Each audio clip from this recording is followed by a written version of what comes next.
Today I will be showing you how to merge document info records into a digital package from the document management system in SAP.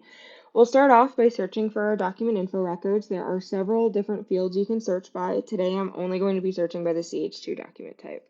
And here we can see all my CH2 documents.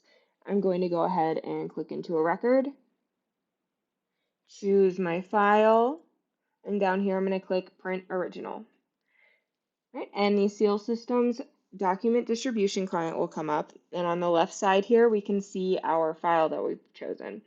So down here I'm going to go ahead and choose Collect to add it to our job, and now we can go ahead and back out and go ahead and add any other files we may need. So I'm going to go ahead and add this PDF as well. Right, so now we have these two documents right here, and on the right next to Q you can go ahead and choose your printer and go ahead and select Print Job. Now your PDF is open and you are all done. Thank you so much for watching.